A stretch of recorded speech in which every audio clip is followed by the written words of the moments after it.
Halo, assalamualaikum. Ini kelihatannya beliau masih bicara dengan acaranya itu, Mas Yan. Kita masih teruskan dulu ya, sambil Siap, nunggu. Ya begini. Jadi waktu saya mondok Sidogiri itu yang paling berbeda dengan yang lain pada waktu itu masih menurut saya masih berbeda dengan sekarang. Contoh sederhana, masih masak sendiri. Kemudian bagaimana kita ini oleh orang tua hanya ditengok setahun sekali gitu. Kemudian belum ada telepon, belum ada apa pada waktu itu. Itu. Terus kemudian yang kedua, tradisi yang dibangun di Sidogiri itu adalah tradisi kita ini berkompetisi bagaimana kita ini bisa cepat baca kitab. Itu yang berbeda. Jadi kita tidak melihat pemandangan-pemandangan orang itu yang ngobrol itu tidak pemandangan. Jadi kalau mereka tidak baca kitab ya tidur, kalau nggak ngaji ya tidur, kalau mereka nggak baca Quran ke kuburan ya tidur gitu. Tidak ada ngelihat pandangan orang itu yang ngobrol atau jajan dan sebagainya itu pada waktu itu. Itu yang saya alami pada waktu itu. Dan yang paling menentukan itu nanti itu ada namanya itu ketika kita ujian akhir ya. Waktu saya kelas 3 pada waktu itu saya ujian akhir itu kan harus menghafal 26 kitab. Kalau kita nggak hafal itu nggak lulus itu di tingkat sanawiyah. Jadi kita yang namanya itu tahrir itu ya walaupun tidak hafal kayak Quran, tapi secara teks ya bagian besar sudah hafal ya, kayak Ulul Maram, kemudian Dasuki, Muhtarus Safi, Sulam Mulawi, itu sudah Alfia dan Said Nu'akilnya itu pada waktu itu. Sehingga terbiasa menghafalkan kitab itu sudah biasa di Sidogiri, kalau nggak hafal nggak lulus gitu pada waktu itu.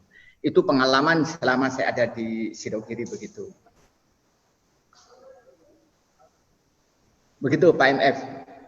Nah, tetapi yang paling penting yang diajarkan itu adalah kewaraan. Jadi wara'. Jadi di sana itu nggak ada orang yang namanya usap sandal, itu nggak ada itu. Kemudian tidak ada orang itu berani ngambil bantalnya orang, nggak ada. Dan nggak ada orang itu yang berani lewat di depan guru ngaji, apalagi depan ustaz atau kiai. Nggak ada di sana. Dan tidak ada orang bersuara keras sampai kedengaran ke kamar sebelah, itu tidak ada gitu. Itu kenapa? Karena menganggapan mereka itu akan mengganggu keberkahan ilmu itu.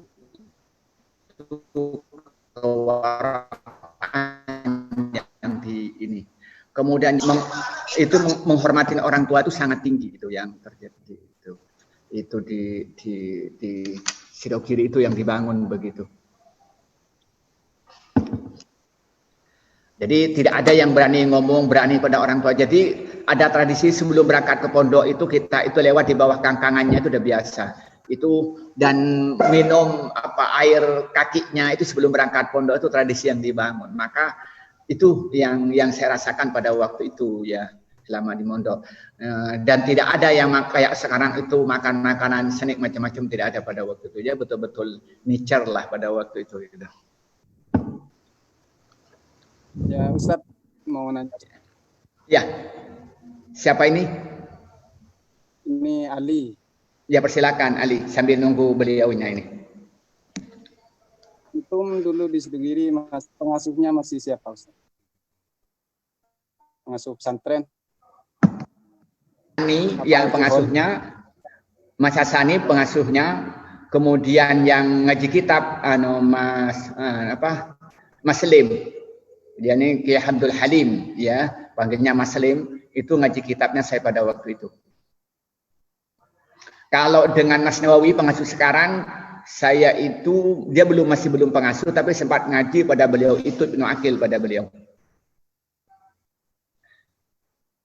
Kebetulan Ana juga alumni Sidogiri, tapi keluaran 2017 kemarin. Gitu ya, udah baru. Ya. Ya ini kelihatannya ini sudah kayak siap-siap sudah menghadap ini.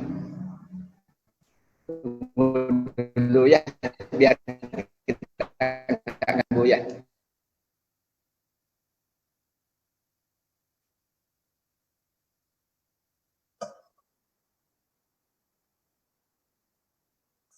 Ya. Ustaz. Ya, assalamualaikum. Waalaikumsalam warahmatullahi wabarakatuh. Ya, ini teman-teman sabar menunggu. Ya, tadi itu ada live streaming dari Jakarta. Iya. Dan waktunya molor tadi. Oh iya. Akhirnya jadi teman-teman ini sabar karena ingin mendengarkan dari antum ini langsung. Karena selama ini hanya mendengar namanya atau bertemu di alam gaib, di alam YouTube dan alam Facebook. Kalau alam gaib itu Ustaz ya? Ya, alam gaib, jadi alam tidak nyata. Maka pada malam ini ingin ketemu secara langsung. Ini yang sudah ngikutin ini sekarang 69. Tadi sudah mencapai 73, tapi mungkin dia karena nunggu nggak sabar. Kita mulai Ustaz. Iya. Kita mulai Ustaz ya. Ya, fadhal. Ya, kita mulain. Monggo yang lain dimatikan dulu ya, kita biar fokus ke Gus Idrus. Yang Alfi dimatikan dulu, ini modnya Ali Muhsin dimatikan dulu, kemudian Alfi juga dimatikan dulu. Kita fokus kepada ini. Ya, ini. Assalamualaikum warahmatullahi wabarakatuh. Alhamdulillahirabbil alamin wassalatu wassalamu ala asrafil anbiya'i wal mursalin amma ba'du. Ikhwan akhwat fillah, saudara-saudara yang saya hormati, rekan-rekan kita yang saya hormati, saudara-saudara yang saya hormati, pada malam ini kita bersama-sama mengikuti bedah buku dengan judul Wahabi Gagal Paham. Dan ini bukunya cukup tebal, yaitu sebanyak 638 halaman. Dan buku ini terdiri dari 16 bab dan membahas secara terperinci baik berkaitan dengan akidah dan amaliyah yang dilakukan oleh Ahlussunnah wal Jamaah dan bagaimana melihat kelompok yang disebut namanya Wahabi pemahaman ini. Terjadi diskusi yang panjang. Dan buku ini adalah merupakan kumpulan tulisan-tulisan beliau yang beraneka ragam, ada yang di FB, ada yang di web, dan makalah-makalah kemudian oleh penerbit Sirogiri dijadikan buku, menjadi buku yang diberi judul yang cukup menantang, judulnya Wahabi Gagal Paham dari Amaliyah hingga Akidah. Nah, kita tahu bahwa narasumber kita ini tidak diragukan lagi keilmuannya beliau ini.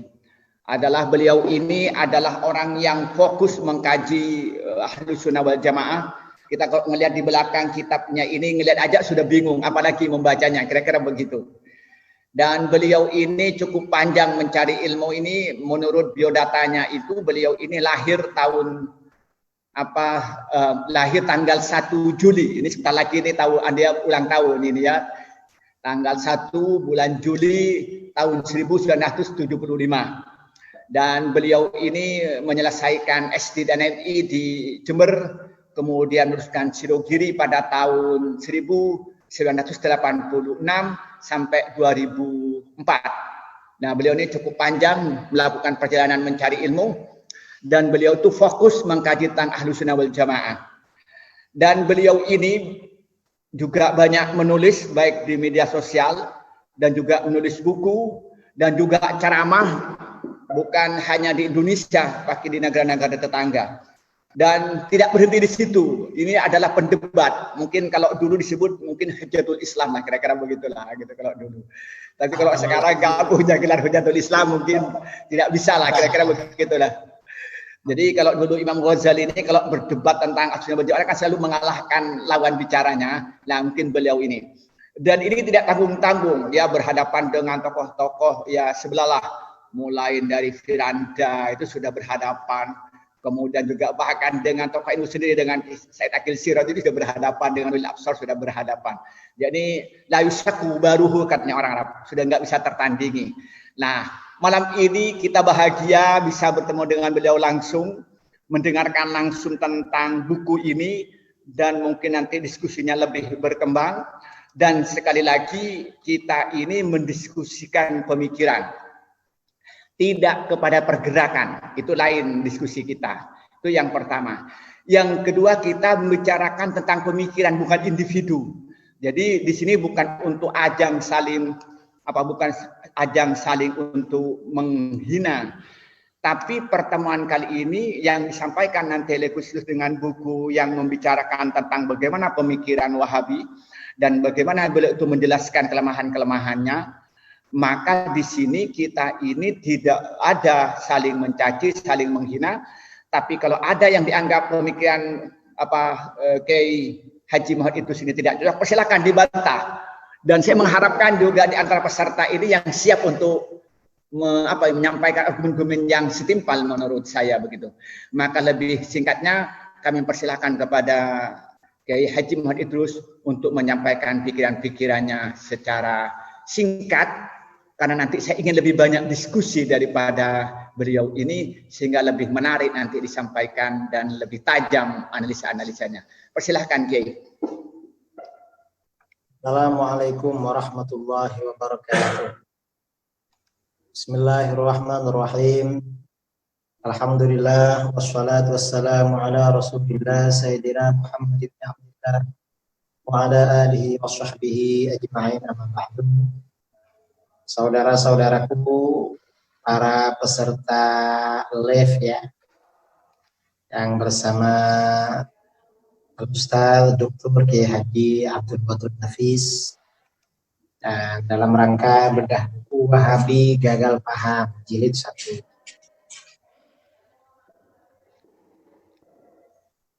Nah, ini buku ini terbit sudah agak lama, yaitu sekitar 3 atau 4 tahun yang lalu. Dan buku ini sebenarnya kumpulan tulisan-tulisan saya di mana-mana kira-kira sejak 2009. Jadi kumpulan tulisan selama kurang lebih 9 tahun. Biasanya dulu setiap ada persoalan saya menanggapi melalui tulisan. Kemudian oleh kawan-kawan saya, kawan-kawan seumpama di Pondok Pesantren Sitorgiri, itu dihimpun menjadi satu, menjadi buku Wahabi Gagal Paham. Nah,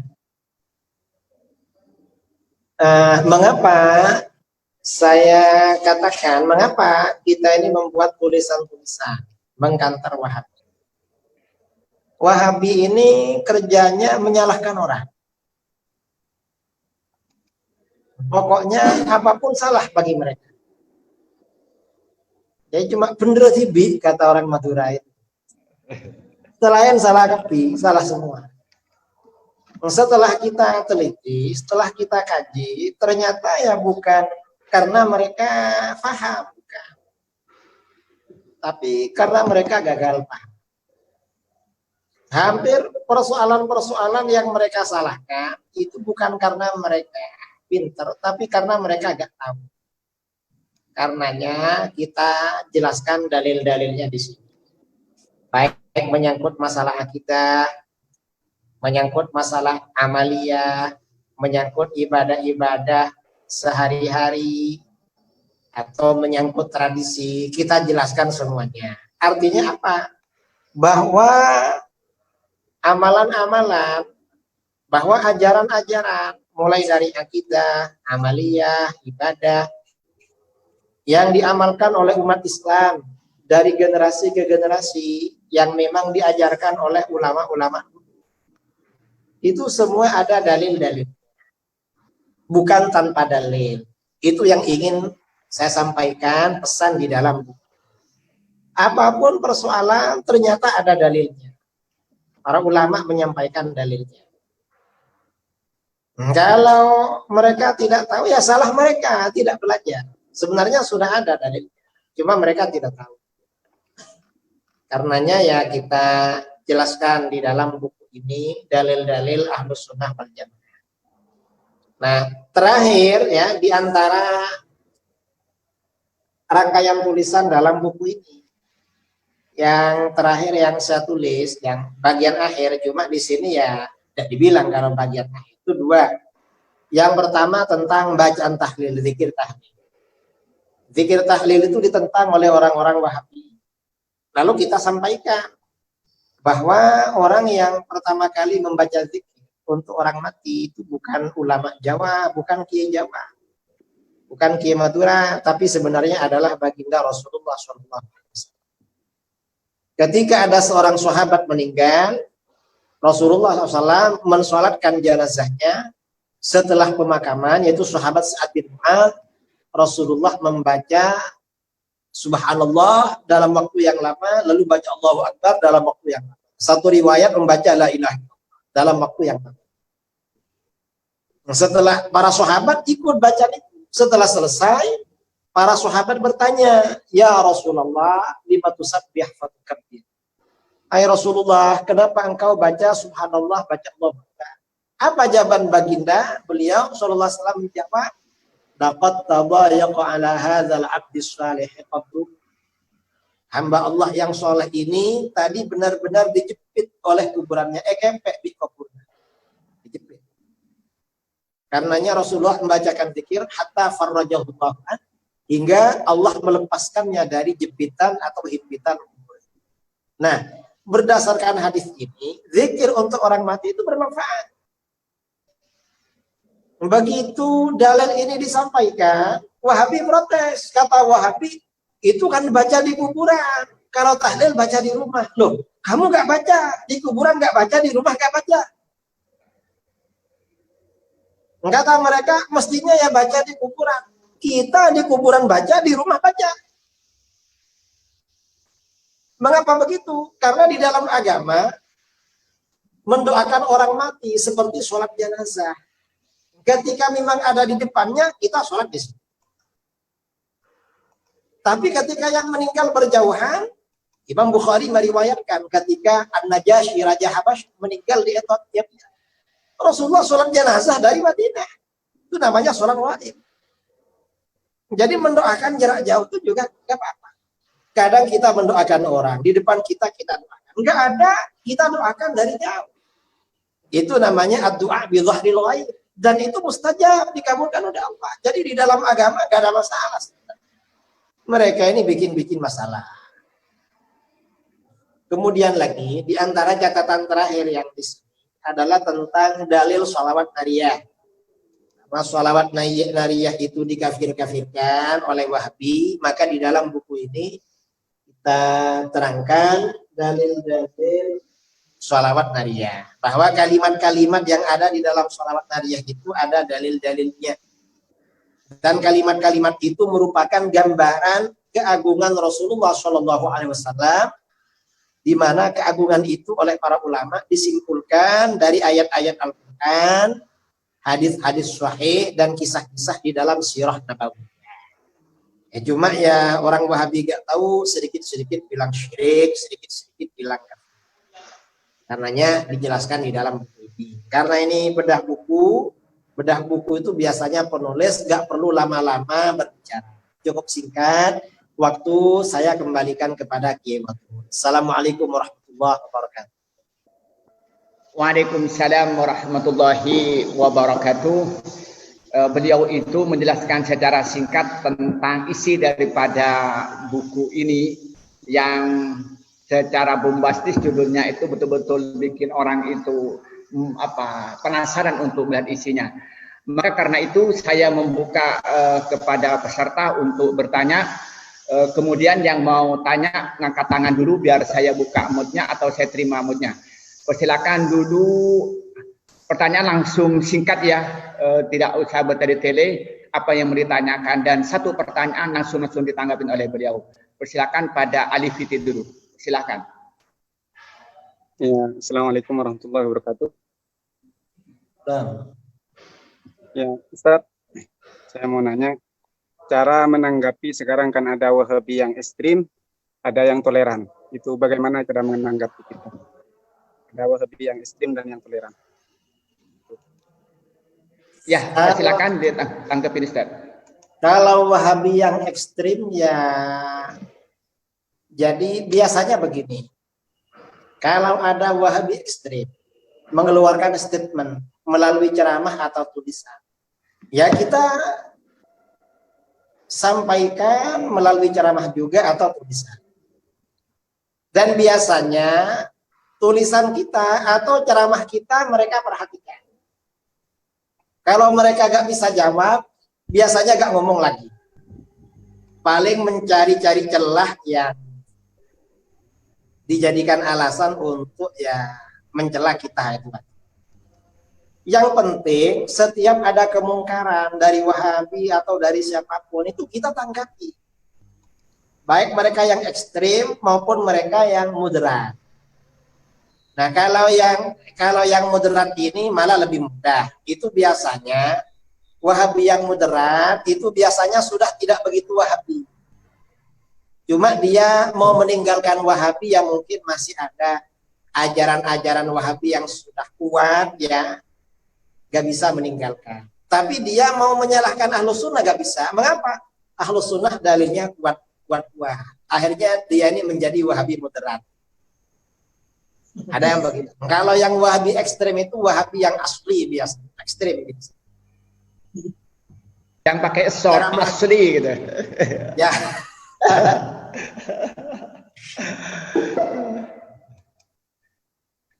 Ya, saya kira cukup. Persilakan yang lain ngacung tangan yang mau tanya. Ya, persilakan. Sifatullah nih dari Mesir, persilakan. Assalamualaikum warahmatullahi wabarakatuh. Waalaikumsalam. Saya alumni Sidogiri, Ustadz.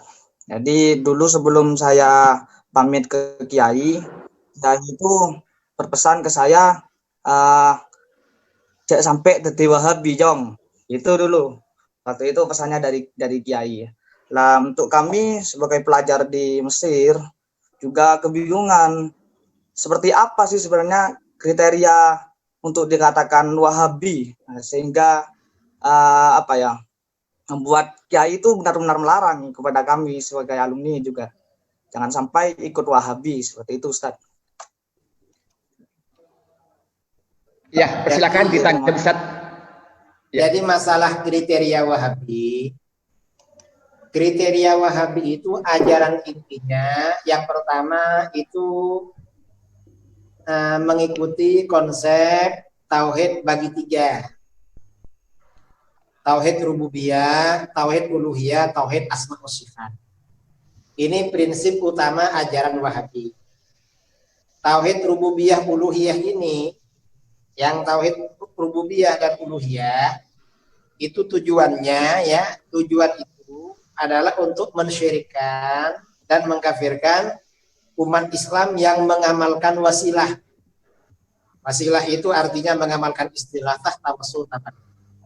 Orang yang beristighatsah, bertawassul, bertabarruk, kata Wahabi itu syirik, kafir karena melanggar tauhid uluhiyah. Dia hanya masih bertauhid uluhiyah seperti orang kafir. Ini ajaran pokok Wahabi. Lalu ada tauhid asma wa sifat. Tauhid asma wa sifat ini merupakan konsep mereka untuk berfaham tajsim tentang ayat-ayat mutasyabihat atau hadis-hadis mutasyabihat. Karenanya tauhid asma wa sifat ini sebenarnya kontra terhadap sifat 20. Kalau kita ini tauhidnya sifat 20, kalau Wahabi asma wa sifat. Kalau di dalam masalah ibadah mereka tauhid rububiyah uluhiyah. Kalau kita ya Al-Qur'an dan hadis masalah ibadah. Ini masalah tauhid. Kemudian di luar pembagian ini perbedaan pokok kita dengan Wahabi sebenarnya masalah tauhid. Kemudian selain masalah ini, Wahabi ini di dalam masalah furu'iyah ini memang punya konsep gampang membid'ahkan orang.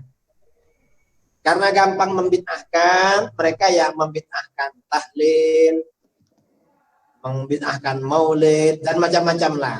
Itu ajaran Wahabi. Walhasil ya, ajaran Wahabi ya itu sebenarnya. Yang saya sebutkan tadi. Dan hampir semua Wahabi ya punya konsep seperti itu. Cuma memang kata tadi itu ada yang radikal, ada yang moderat. Yang moderat itu biasanya sudah banyak meneliti dalil-dalil ahli sunnah.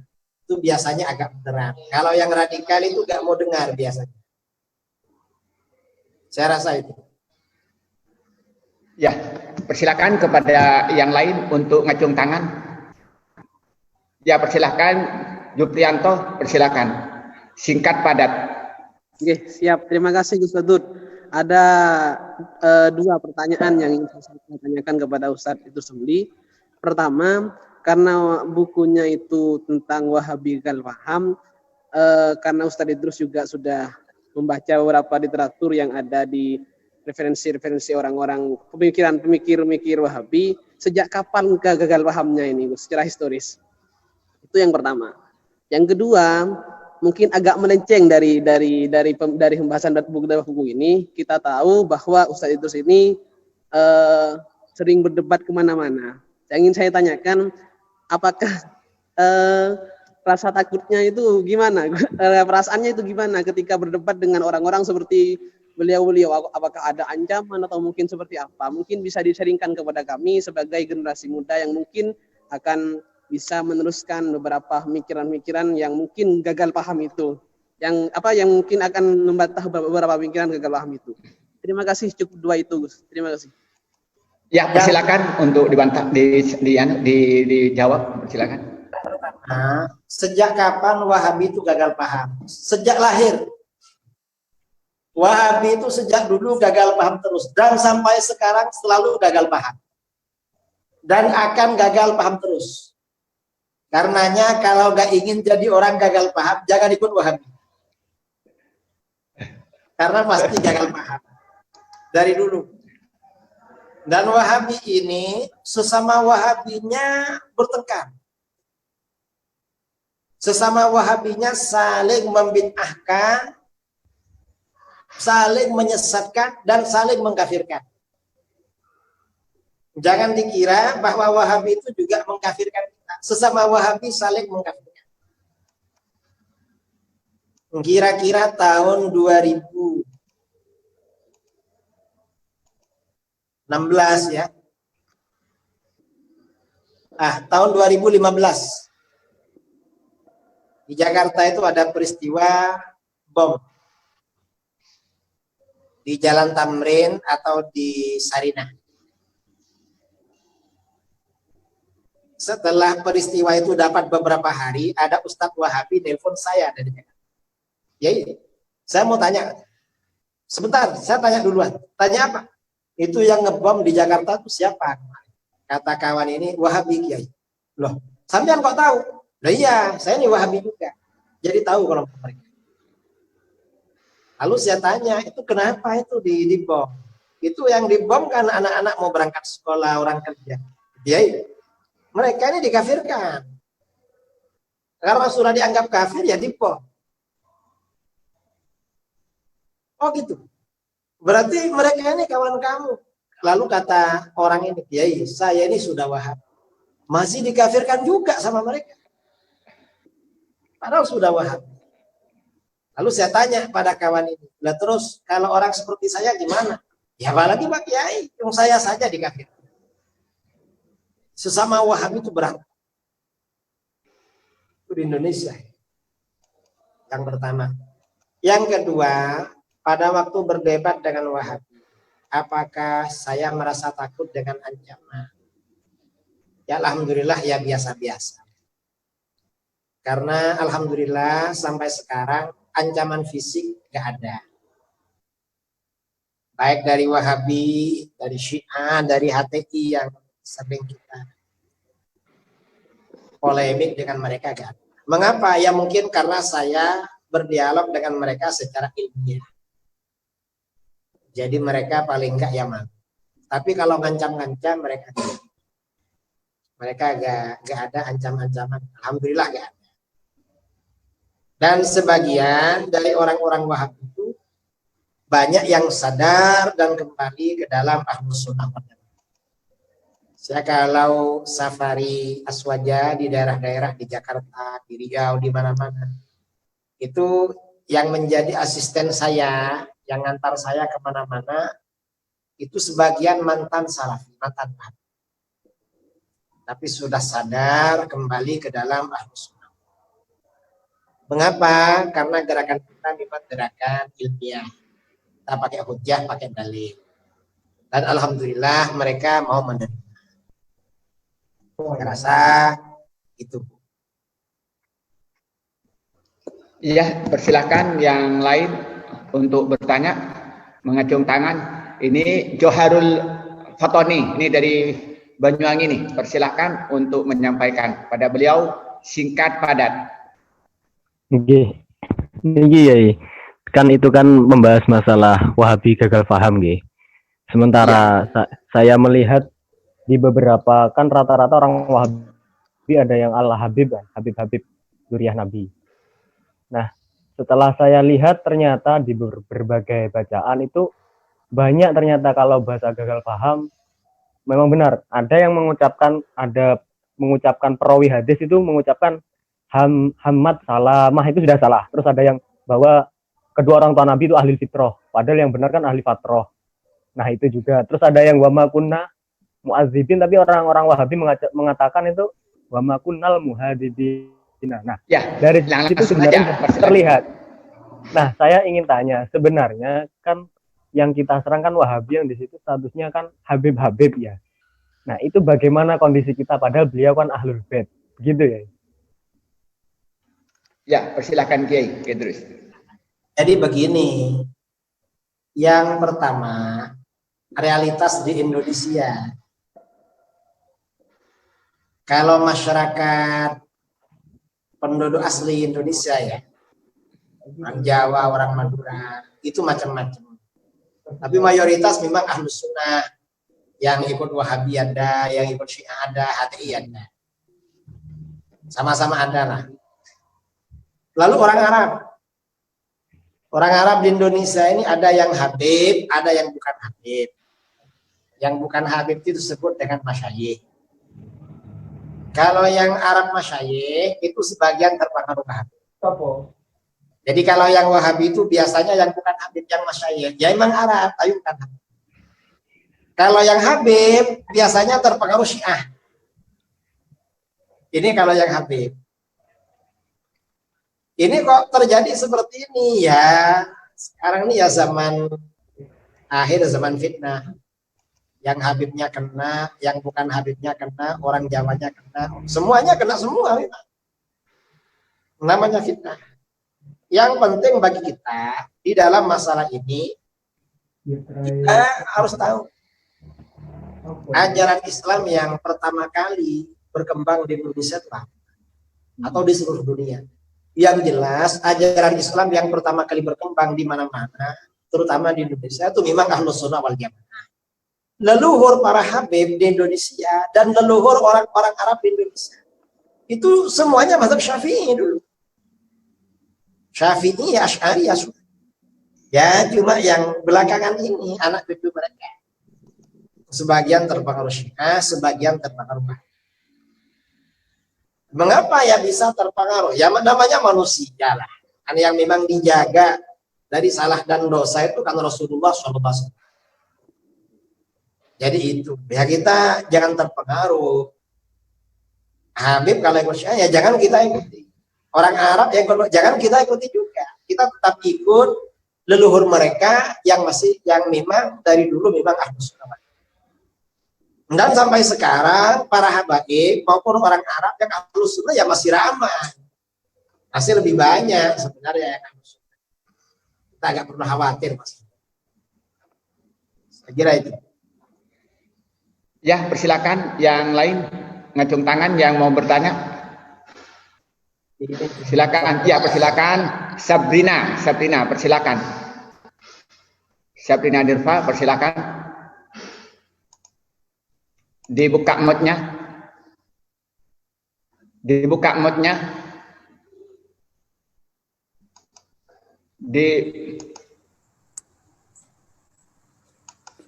Ya, dibuka mic-nya. Ya, silakan. wabarakatuh. Ya, waalaikumsalam warahmatullahi wabarakatuh. Begini Bapak Idrus yang muliakan, saya mau bertanya mengenai sholawat nariyah. Mohon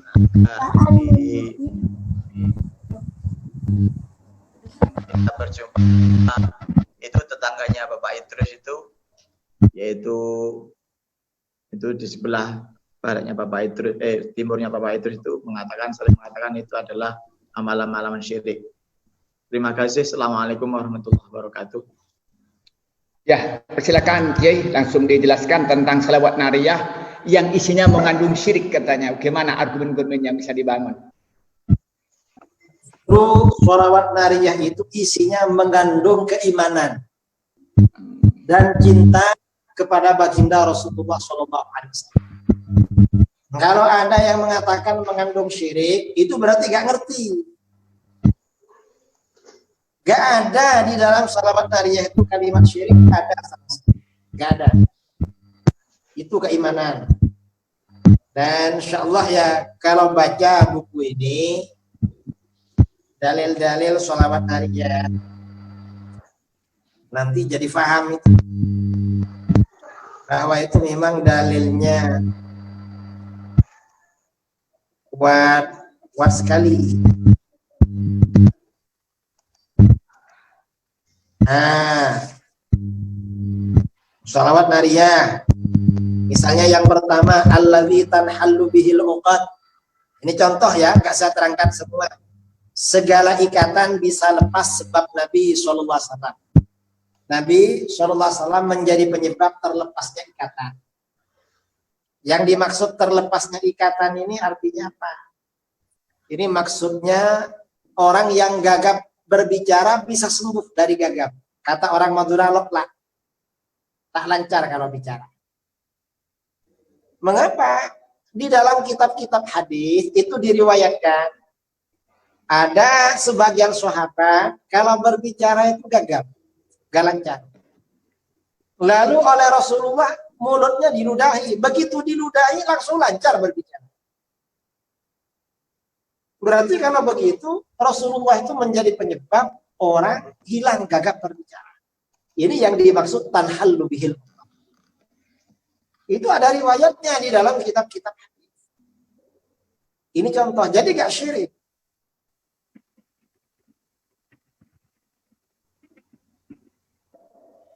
Dan seperti ini tidak hanya terjadi pada masa Rasulullah SAW ketika hidup. Setelah wafat juga terjadi. Dalam kitab-kitab sejarah pada abad ke-8 ya Hijriah, ada ulama besar namanya Imam Sa'duddin At-Taftazani. Imam Sa'duddin At-Taftazani ini muridnya Imam Adududdin Al-Iji. Imam Sa'duddin ketika belajar kepada Al-Iji itu satu pondok itu paling bodoh. Kalau berbicara kawan-kawannya ketawa karena paling bodoh. Orang bodoh tuh biasanya jadi bahan ketawa. Bodoh. Suatu ketika Sa'duddin ini ketika sedang belajar di kamarnya ada orang datang pada Sa'duddin, ayo pergi ikut saya. Kata Imam Sa'duddin, saya ini belajar. Gak bisa diganggu. Orang itu pergi. Lalu orang itu datang lagi. Sa'duddin, ayo pergi ikut saya. Nah saya ini bodoh. Walaupun belajar, saya masih bodoh. Kalau ikut kamu, tambah bodoh saya. Jangan ajak saya. Orang itu pergi. Ketiga kalinya orang itu datang. Sa'duddin, ayo pergi ikut saya. Loh, yang bodoh ini siapa? Saya bilang. Lalu kata orang itu, Sa'duddin, kamu dipanggil baginda Rasulullah. Rasulullah panggil kamu. Nah, hanya Sa'duddin pergi. Dia pakai sandal bersama orang itu. Ke satu tempat di bawah pepohonan. Ternyata di situ ada Rasulullah bersama para sahabat. Ini mungkin secara yaqzah ya. Di dalam Syadzaratul Zahab secara yaqzah, kira-kira secara yaqzah. Sebagian ulama modern menafsirkan itu mimpi, tapi sepertinya yaqzah. Sampai di situ Rasulullah tanya, kamu dipanggil 3 kali, tidak segera datang. Ya Rasulullah, saya nggak tahu kalau Rasulullah panggil saya. Dan saya ini bodoh Rasulullah, maafkan saya. Tolong Rasulullah, bagaimana saya biar tidak bodoh. Lalu Rasulullah baca sesuatu, kemudian menyuruh Imam Sa'duddin ini buka mulutnya, lalu diludahi. Setelah itu suruh pergi, sudah, kamu pergi, kamu ke pondoknya.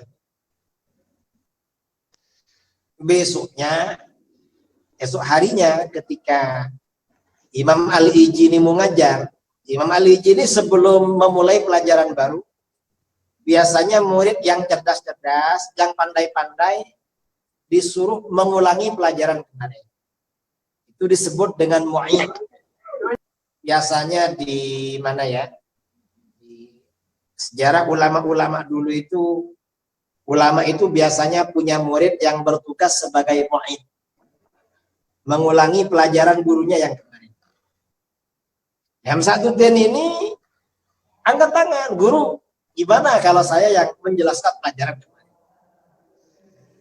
Karena beliau ini terkenal bodoh, kawannya ketawa semua. Loh, Pak ini menjelaskan. Lalu oleh gurunya Imam Al-Ijini, ya coba kamu. Lalu Imam Sa'duddin ini menyampaikan keterangan luar biasa. Sampai-sampai gurunya menangis. Kata gurunya Imam Al-Ijini, Sa'duddin, kamu bukan Sa'duddin yang kemarin, kamu berubah.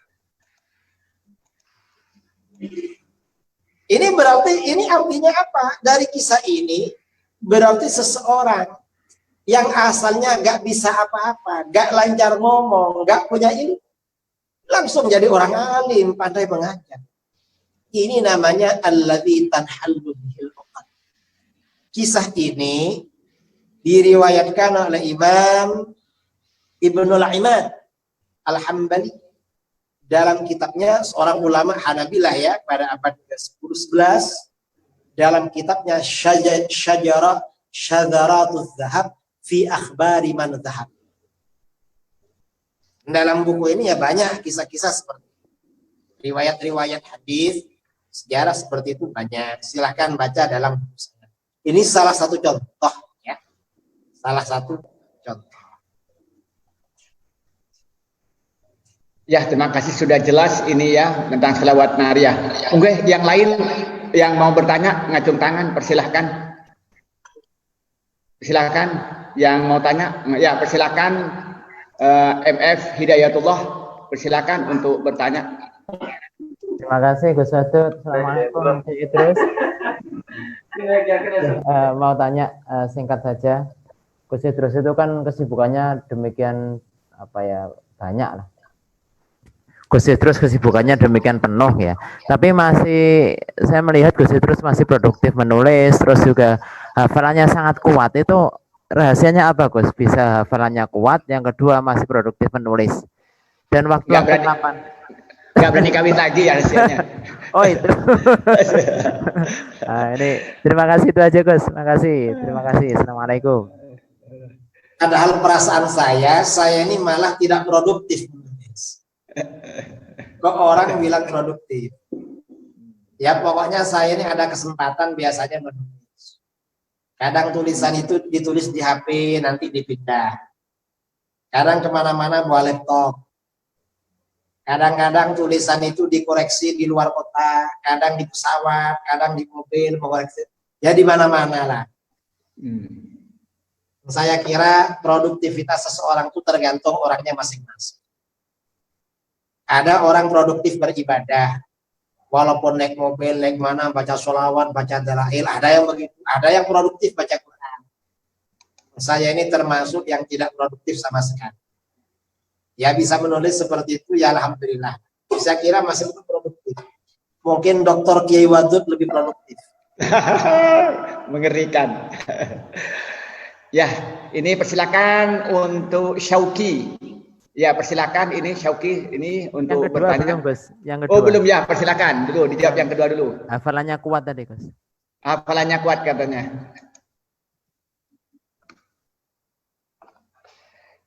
kok hafalannya masih kuat Kiai, masih ingat jawaban-jawaban, bahkan dengan kitabnya dan halamannya itu masih ingat apa resepnya, kira-kira begitu katanya. Saya kitabnya banyak yang punya dan masih dibaca sampai sekarang. Jadi memang mengulang-ulang. hampir tiap hari siang malam ya. Tiap hari saya masih baca kitab sampai sekarang. Saya ini sampai sekarang masih talibul ilmi, masih menuntut ilmu. Karenanya tiap hari masih mutolak. Dan sampai sekarang masih sering beli kitab. Sampai sekarang saya masih sering beli kitab. Tidak beli baju, Kiai. Apa? Tidak beli baju. Kalau baju itu sekarang jarang, karena kalau ceramah kemana-mana sering dikasih baju. Ini sarung dikasih orang, songkok dikasih orang, semuanya dikasih orang. Jadi kalau kitab kadang dikasih orang, kadang kawan-kawan aswaja dari Timur Tengah itu kirim kitab 2 karung kadang.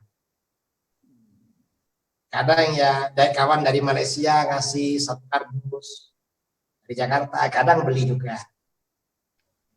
Kalau baju itu gampang. Saya ini kalau undangan penuh di luar kota, biasanya kalau baju itu sudah kotor, saya telepon panitia, saya besok ceramah di situ. Iya Kak, Kiai. Ya Pak, baju saya kotor semua. Pak, ada pinjaman baju. Enggak Kiai, disiapkan. Ternyata sudah disiapkan baju dan sarung 3 stand. Akhirnya pulang bawa baju. Tadi sering begitu. Kalau pindah-pindah kan nggak sempat nyuci memang. Akhirnya solusinya ya panitia, ya apa ini? Masa saya pakai baju kotor? Akhirnya baju sering dikasih. Dan kadang ya walaupun nggak bilang begitu, sering dikasih. Sudah paham, Kiainya nggak pulang-pulang. Iya. Karenanya baju saya di mana-mana. Di Jakarta ada, di Sumatera ada, di Denpasar ada, ya di mana-mana. Cuman bajunya yang ada. Itu baju ya, karena ini sudah. Itu bukan istri maksudnya Kiai. Itu bukan majas, hakikat. Ini ada pertanyaan Kiai tentang torikot. Yang pertama apa sih torikot? Dan apakah torikot itu ada ajaran dari Rasulullah? Ini dari atas nama Eka, minta dijawab Kiai. Torikot itu artinya jalan. Jalan. Cuma ketika torikot ini dibicarakan, torikot ini yang dimaksud itu adalah jalan agar seseorang itu sampai kepada Allah. Itu namanya torikot.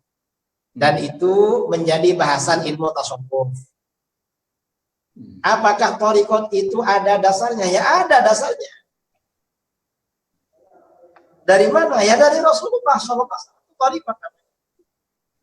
Kalau di dalam hadis yang populer, hadis riwayat Imam Muslim. Riwayat Imam Muslim itu dari Umar bin Khattab, itu kan ada 4 poin. Ada iman, ada Islam, ada ihsan, ada asyratus sa'ah. Nah, thariqat atau tasawuf yang ihsan itu bahasan tentang ilmu thariqat. Kalau iman itu bahasan ilmu akidah. Kalau Islam itu bahasan ilmu fikih. Kemudian ada asyratus sa'ah. Jadi lengkap itu. Kalau kita ini baca kitab tasawuf, misalnya kitab Ihya Ulumuddin.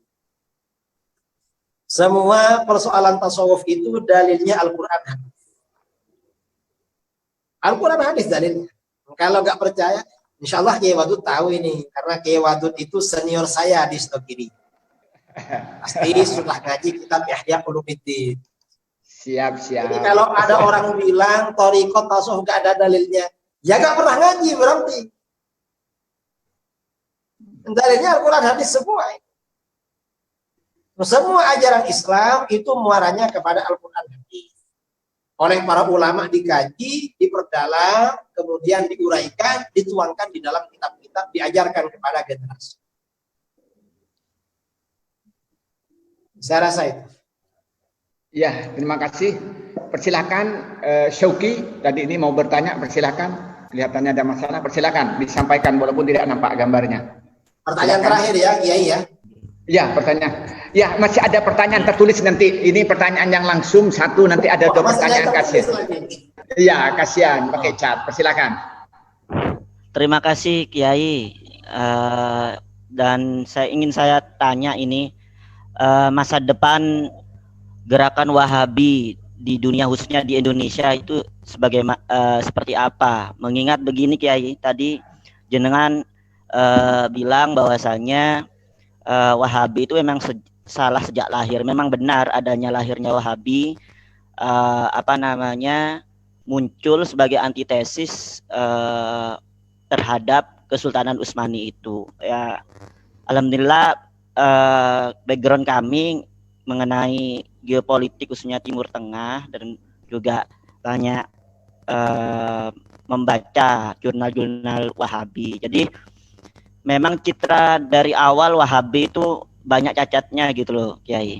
Akan tetapi sokongan dana dari Arab Saudi ya, khususnya ditemukannya minyak tahun 1930 itu semakin gencar adanya gerakan Wahabisasi global seperti itu. Sempat memang pertanyaannya dulu langsung pertanyaannya. Ya, yang tadi itu masa depan Wahabi itu seperti apa? Karena kalau berbicara masalah Ghazwatul Fikr, saya rasa mereka sudah kalah gitu loh. Apalagi banyak kiai-kiai ya kayak jenengan dan lain sebagainya sudah membantah adanya ajaran mereka gitu loh. Nah, kedepannya seperti apa mengenai Ghazwatul Harokah Wasiyasah Wahabi khususnya di Indonesia? Terima kasih. Ya, persilakan Kiai. Ditanyakan ke depan saya gak tahu. Karena itu setengah wali. Saya jangankan ditanya Wahabi, ditanya kira-kira Kiai Wadud ke depannya nambah istri apa enggak? Saya gak tahu. Termasuk Makanya lebih kenal beliau daripada Wahabi. Enggak akan Pak Yai, enggak berani dia. Maksudnya gini Kiai, karena fakta di lapangan banyak lembaga-lembaga yang afiliasi Wahabi itu berdiri besar di tengah-tengah masyarakat NU. Sebagai contoh, timurnya Ampel, sampingnya Taswirul Afkar itu berdiri lembaga Ar-Royan, dan di daerah-daerah Madura yang umumnya itu agamanya NU lah guyonannya, itu tumbuh subur lembaga Wahabi itu dengan ya eksistensinya itu membantu dalam gerakan sosial. Ya. Insya Allah kalau kita para kader Ahlus Sunnah wal Jamaah ini semangat, sinergi dan gencar membela dan mempertahankan Ahlus Sunnah, insya Allah Wahabi segera habis. Kalau kita ini tenang-tenang ya Wahabi tambah ramai. Tapi kalau kita ini terus membela ajaran Ahlus Sunnah, mereka pasti habis. Mereka ini muncul-muncul nanti habis. Pada bi apa ya Wahabi? Kayak ini raja sing habis mata tipi. Apalagi sekarang ini kan Saudi kan bangkrut kan. Dan itu juga Wahabi itu juga bangkrut. Banyak lembaga, kalau dulu lembaga-lembaga Wahabi kan ngasih dana. Sekarang Wahabi juga cari dana sekarang. Cari sumbangan. Bukan cuma kita. Ya kita ini insya Allah kalau Ahlus Sunnah ini bangkit dan semangat, Wahabi ini cepat habis. Dan sekarang ini pengaruh Wahabi mulai berkurang. Setelah kawan-kawan kita seperti Ustadz Abdul Somad, Buya Yahya, itu gencar menyampaikan pembelaan terhadap Ahlus Sunnah. Masyarakat yang terpengaruh Wahabi itu banyak yang kembali lagi, sadar lagi. Banyak di mana-mana. Jadi kalau kita ini antum-antum semua tambah rajin, insya Allah Wahabi habis. Jadi masa depan Wahabi tergantung kita. insyaallah. Kira-kira begitu. Tapi nggak tahu pastilah. Ya, terima kasih Kiai. Ini ada pertanyaan yang perlu dijawab, ada dua ya. Tapi yang pertama yang perlu ditanyakan tentang tawassul Kiai. Tadi berkenaan dengan selawat nariyah itu, dan di situ kan ada tawassul, bahkan itu dianggap keluar dari Islam, bahkan dianggap dia itu ya selawat syirik lah. Nah, gimana penjelasannya tentang tawassul ini dalam konteks Ahlus Sunnah wal Jamaah, bahwa ini merupakan amaliyah yang benar Kiai? Di dalam Al-Quran soal tawassul, Allah Subhanahu wa taala berfirman, "Ya ayyuhalladzina amanu taqullaha wabtaghu ilaihi wasilah." Hai orang-orang yang beriman, bertakwalah kalian kepada Allah dan carilah wasilah kepada Allah. Wasilah itu kata para ulama di dalam kitab-kitab tafsir, al-wasilah hiyallati yutawassalu biha ila taswiril maqsud. Wasilah adalah sesuatu yang dapat mengantarkan, menghasilkan apa yang menjadi tujuan. Itu namanya wasilah. Saya misalnya ke Surabaya, kalau jalan kaki berapa hari? Kalau ingin cepat, bawa mobil. Nah, mobil itu namanya wasilah. Cuma wasilah dari Jember ke Surabaya. Kalau kepada Allah, kita ini berdoa kepada Allah. Kita ini setiap berdoa oleh Allah dikabulkan. Cuma permohonan kita terima itu cepat atau lambat, kan tergantung seberapa dekat kita dengan Allah. Ada orang ingin mobil yang bagus. Oleh Allah dikasih kadang-kadang sekian lama, setelah sakit-sakitan baru punya mobil bagus. Sudah gak enak naik mobil, punya mobil bagus. Kadang nggak punya, baru setelah meninggal anaknya punya mobil bagus. Kadang punya juga di akhirat oleh Allah dikasih. Kita ini berdoa, doa sekarang ingin segera, maka ini solusinya adalah wasilah atau tawassul. Tawassul atau wasilah ya. Wasilah bertawassul, tawassul itu artinya berwasilah. Tawassul itu bermacam-macam. Asmaul husna wasilah. Karena di dalam Al-Qur'an walillahil asmaul husna fad'uhu bih. Berdoalah kamu kepada Allah dengan wasilah atau bertawassul dengan asmaul husna. Itu wasilah. Yang kedua amal soleh wasilah. Baca Quran, puasa, banyak ya hadis-hadis yang menerangkan orang yang berpuasa doanya terkabul.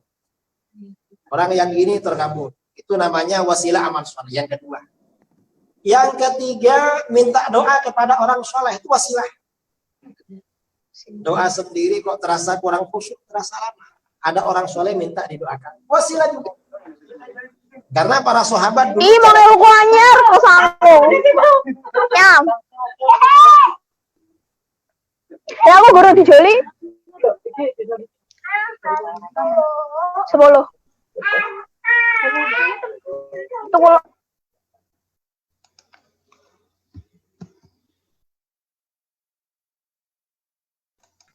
bertawassul dengan orang soleh juga wasilah.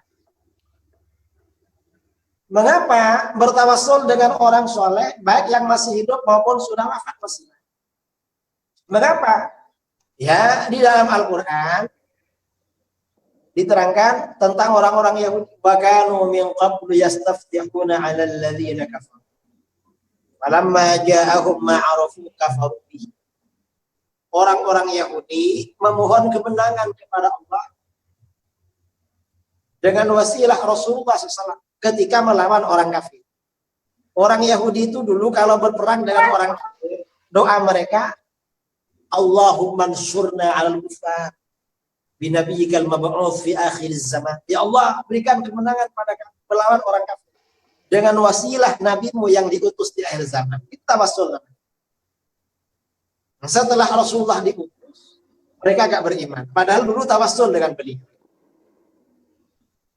Ini wasilah dengan orang soleh. Jadi dalilnya Al-Quran, hadis-hadis banyak yang menerangkan tawasul macam ini. Kemudian beristighatsah dengan orang soleh juga wasilah. Ini ada dalilnya juga. Istighatsah. Yang terakhir, bertabarruk dengan orang soleh juga wasilah. Ini ada dalilnya juga Al-Quran dan hadis. Saya kira itu ya. Dan ini nggak melanggar tauhid karena wasilah. Wasilah itu artinya sebab musabab, ya tasabbub. Sama dengan kita ibaratnya kita ini sakit kepala minum bodrek. Bodrek itu namanya wasilah. Atau sakit kepala malah minta ruqyah. Minta doa itu wasilah juga. Cuma kalau ruqyah, kalau doa itu namanya wasilah syar'iyyah. Tawassul wasilah syar'iyyah. Artinya wasilah yang diajarkan oleh syariat. Kalau minum bodrek atau ke rumah sakit, minum obat, itu namanya wasilah adiyah. Wasilah yang bersifat adat, kebiasaan. Biasanya kalau minum itu sembuh. Biasanya aja yang menyembuhkan adalah Allah. Semuanya sama-sama tasabbub, sama-sama sebab. Karenanya tidak syirik. Saya kira itu Ustaz. Insyaallah kalau baca buku ini tambah mantap. Iya, pertanyaan yang terakhir ini sebenarnya banyak pertanyaan, teman saya ingin mensingkat. Ini pertanyaan yang paling mendasar, Kiai. Wahabi ini apakah termasuk aliran yang masih Sunni atau masih mendapat petunjuk atau keluar atau bahasa kita ini sesat atau bagaimana? Statement akhir itu. Yani Wahabi itu bukan dikeluarkan dari Ahlus Sunnah, tapi keluar sendiri. Jadi memang keluar. Mengapa? Akidahnya, kalau Ahlus Sunnah ini tentang sifat Allah itu akidahnya tanzih. Tanzih itu artinya menyucikan Allah dari menyerupai makhluk dan menyucikan Allah dari membutuhkan. Kalau Wahabi akidahnya tashbih dan tajsim. Tashbih itu menyerupakan Allah dengan makhluk dan menjasmanikan Allah. Jadi sudah menyimpang dari Ahlus Sunnah. Itu akidah. Kemudian amaliyah, ibadah juga banyak yang menyimpang. Tapi masih Muslim. Wahabi itu Islam, cuma Islam di luar Ahlus Sunnah. Para ulama di dalam kitab-kitab Mu'tabarah, dalam tafsir Shawi, ya. Kemudian dalam Hasyiah Raddul Muhtar dan kitab-kitab yang lain disebutkan Wahabi itu termasuk bagian dari golongan Khawarij. Mengapa dianggap golongan Khawarij? Karena ciri khas Khawarij ada pada Wahabi. Apa? Yang pertama, mengkafirkan umat Islam di luar golongannya. Yang kedua, menghalalkan darah dan harta umat Islam di luar golongan. Itu ciri khas utama Khawarij. Wahabi sama saja. Makanya Wahabi memang dianggap keluar dari Ahlus Sunnah. Walaupun Wahabi ini ngaku-ngaku sebagai Ahlus Sunnah, tapi keluar mereka. Ya cuma ngaku aja. Maling, nggak ada yang ngaku maling. Malah teriak ada maling. Wahabi juga begitu. Nah Wahabi ini nggak mau sama nama Wahabi. Kalau dibilang Wahabi mereka sumpah bukan Wahabi. Nama Wahabi ini adalah tuduhan dari padahal enggak. Di kitab-kitab Wahabi periode awal ya, ketika Muhammad bin Abdul Wahab dan anak cucunya, nama Wahabi ini nama kebanggaan. Ada himpunan pernyataan para ulama Wahabi periode awal. Nama kitabnya Ad-Durarus Saniyah. Ad-Durarus Saniyah ini himpunan ulama Wahabi, tulisan-tulisan ulama Wahabi generasi awal. Tebalnya 12 jilid. Wahabi di dalam kitab ini bangga dengan nama Wahabi. Bangga. Dianggap kebanggaan. Dan mereka gak kenal yang namanya Salafi. Salafi gak dikenal di kalangan mereka. Mereka bangga dengan nama Wahabi.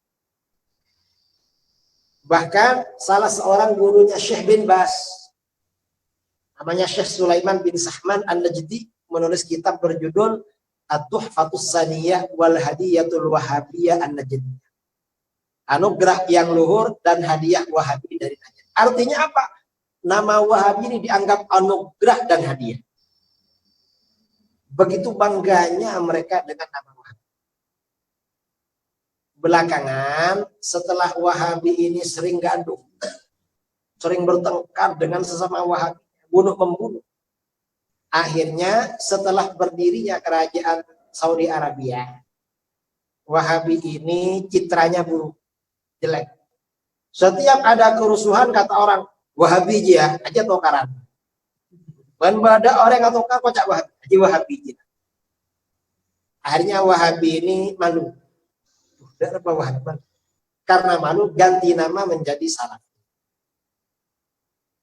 Dulu gak dikenal yang namanya. Bahkan ulama Wahabi modern Syekh bin Bas dalam Majmu' Fatawa wa Maqalat Mutanawwi'at, saya punya. Syekh bin Bas ini punya kitab Majmu' Fatawa, tebalnya 30 jilid. Saya punya itu di lemari di belakang pondok itu ada. 30 jilid. Dan saya sudah baca itu. Beliau ini bangga dengan nama Wahabi. Dan sekarang Wahabi gak ngaku. Padahal dulunya bangga. Artinya apa? Wahabi itu tidak setia pada guru. Karena hati-hati dengan Wahabi. Saya rasa itu ya masalah Wahabi. Saya kira itu Kiai ya. Ini waktu sudah habis Kiai, sudah jam 10. Ya, terima kasih sudah dipanjang lebar. Ada pertanyaan di luar ini Kiai. Apakah siap Kiai itu untuk melanjutkan diskusi-diskusi berkenaan dengan buku ini? Ini pertanyaannya banyak sekali pertanyaan, dan ada pertanyaan itu yang paling mendasar karena ini katanya ini masih pengantar. Jadi belum masuk kepada tema sentral katanya. Maka sebaiknya kalau satu persatu nanti dibahas sehingga pertanyaan lebih tajam katanya Kiai. Bagaimana pendapat Kiai? Insya Allah bisa kita siapkan lah. Kita buat jadwal lagi. Kapan? Beberapa hari lagi kita bikin jadwal lagi insya Allah. Menunggu karena ini sudah tahu Kiai begitu sibuknya, kayak tadi tiba-tiba diundang oleh Habib Al-Habsyi. Saya ngelihat ini di IG-nya yang karena gabung dengan saya ngelihat tadi itu. Oh, itu sebenarnya sudah lama Kiai. Yang Habib Ahmad Al-Habsyi itu ya, terima kasih. Lama. Tadi jadwalnya 6:30. Ya. Tahu-tahu bikin pengumuman 7:30. Saya ini penting. Ini apa ini kok? Tahu-tahu diundur. Ya itu di sini dengan setianya menunggu Kiai. Jadi teman-teman sudah masuk mulai 7:30 sudah masuk, tapi ya, nunggu dengan Kiai. Tadi itu saya memang ngetes kesetiaan. Ternyata setia teman-teman nih sampai bertahan. Kalau setia kita layani. Ya siap Kiai. Ya. Itulah mungkin penjelasan dari Kiai tadi panjang lebar. Saya tidak ingin menyimpulkan karena nggak perlu disimpulkan. Tapi yang jelas kami tidak bisa melayani semua ini, pertanyaannya banyak lagi, sekitar 60 pertanyaan ya. Saya lihat ini yang masuk ke saya. Cuman tadi yang paling mendasar yang saya jawab mungkin atau yang saya bacakan, nanti mungkin di pertemuan yang lain beliau sesuai dengan waktunya beliau, kita akan disesuaikan nanti kapan bisanya dan akan saya diumumkan melalui WA grup atau melalui di Facebook. Dan bagi yang terlambat mengikuti bisa melihat siaran ulang di FB saya. Dari saya terima kasih kepada Kiai Idrus dengan segala kesediaannya. Beliau itu dengan susah payah tadi karena sudah harus bicara panjang lebar dengan Habib Al-Habsyi dan kemudian menemani kita sampai jam 10 malam lewat 10 menit ini bukan hal yang mudah karena semangat beliau untuk menanamkan ajaran Ahlussunnah wal Jamaah pada masyarakat ini. Dan ternyata di FB saya banyak sekali penontonnya dan juga begitu banyak pertanyaan-pertanyaan juga. Dari saya atas nama penyelenggara mohon maaf atas segala kurangannya terutama keterlambatannya. Karena beliau memang tiba-tiba tadi diminta oleh Habib Al-Habsyi harus menemani untuk diskusi dan melihat saya pembicaranya sangat penting sekali karena ngikutin saya itu di di IG itu sangat mendasar diskusi-diskusi beliau. Dan beliau ternyata katanya menguji kesetiaannya, dan ternyata teman bersedia dan setia. Dalam konteks 73 orang tetap bertahan menunggu. Walaupun sampai jam 9.05 tetap menunggu, teman-teman tidak keluar, tetap bertahan. Terima kasih dari saya, sekali lagi terima kasih kepada Kiai Muhammad Idrus Romli dan juga kepada peserta atas kesediaannya. Semoga ini awal dari yang kita inginkan untuk diskusi lebih panjang, dan ini merupakan kesempatan yang langka ya, bisa bertemu dengan beliau dengan acara yang terpisah, tempat yang terpisah. Dan ini ada teman saya Muhammad Yasinti dari Lampung, ada yang dari Banyuwangi, ada teman saya dari Madura, bahkan ada yang dari Mesir tadi. Itu untuk komunikasi lebih lanjut. Dari saya, wallahul muwaffiq ila aqwamit thoriq. Wassalamualaikum warahmatullahi wabarakatuh.